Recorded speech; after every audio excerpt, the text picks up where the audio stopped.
عهدين فيكم الحلوين شباب وبنين يا أيمن إسماعيل بحييكم.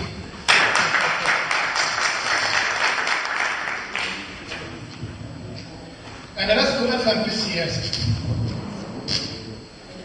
أنا لست أفهم في السياسة ولا في الكياسة والمحسوبية ولا في الموازنة ولا في الضريبة العقارية ولا في المعونة ولا في البلطجة الأمريكية ولا في الصياعة ولا في الضياعة ولا في قانون البلطجية. أنا لست أفهم في السياسة. أنا لست أفهم في ائتمان ولا في كلمة قروض.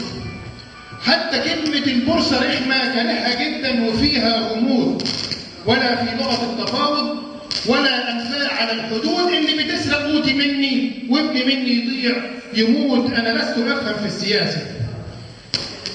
أنا لست أفهم في السياسة. أنا لست أفهم ليه بيدمروا لينا الإطار ويبدلوا بدل التلاوي ويبدلوا بدل السنابل المبارك حبة حيطان. بكرة هنندم على اللي راح بعد فوات الأوان لما نجري نمد إيدنا ندور على أبنا في بيت الجيران. أنا لست أفهم في السياسة. لست أدري ليه أنت ساكت على هجرة الطير المسافر اللي بيبدع في بلاد غريبة وأنت هنا عمال تعافر مع الروتين وقوانين عتيقة علما بأن خير نوافر. ابعت له يجي. ابعت له يجي يرسم بإيده طريق نجاتنا يبطل يسافر. أنا لست أفهم في السياسة. أنا لست أفهم لما ابني مات شهيد واللي قتلوا على الحدود إرهابي جاحد. ده شيء أكيد. سايبه عايش قدامي ليه والنار في قلبي تشعلل تزيد. مستني إيه؟ محاكمة عادلة؟ مستني إيه؟ محاكمة عادلة؟ يا عم اضرب بإيد حديد بلا محاكماتك الإنسانية. ده لما قتلني كان سعيد. أنا لست أفهم هو فين اللي دخل التقاوي والمبيدات اللي سرطنوها وأصبح للعبة جاوي واللي دخل السم لينا اختفى ولا أصبح هاوي. لا تحكموا. لا تحكموا وامسكوا هو وصحابه واربطوا في حديدة جنبك وخليه ياكل من اللي نابه. خليه يعرف إن اللي نابنا اليوم هيكسر نيابه. أنا لست أفهم في السياسة. لست أفهم في السياسة ولا في أحزابكم الورقية ولا في البدن اللي منشيينها وسرقتهم من العنجهية.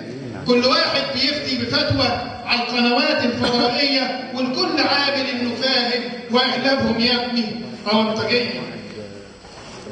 هي دي يا عم السياسة؟ هو ده معنى الكياسة؟ لأجل هذا ولكل هذا أنا بطلت ألعب سياسة. أنا مش هلعب سياسة بس قول لي حقي فين؟ ولا خلاص لأني ساكت هتصبر قلبي بكلمتين عن الخريطة وعن الطريق؟ يا عم قول لي المام فين؟ يا اللي بتفهم في السياسة، يا اللي بتفهم في السياسة عيش براحتك وسيبني أعيش. كل الحكاوي اللي بتقولها ليا في الحقيقة ما تهمنيش. اللي يهمني ألاقي نفسي وألاقي لقمة بجبنة قريش بس تكون بعرق جبيني لما توفر لي أكل عيش. هو ده معنى السياسة. هو ده معنى السياسة لما أعيش بدون أذية وتحمي أولادي يا سيدي من الناس البلطجية. ساعتها بس أيوة ساعتها حب ليك هيزيد أكيد. لما تمسك الحرامي تحط في إيده الحديد مهما كان منصب أبوه إن كان كفير أو كان عميل. ساعتها بلادنا هتبقى جنة وترتاح فيها أم الشهيد.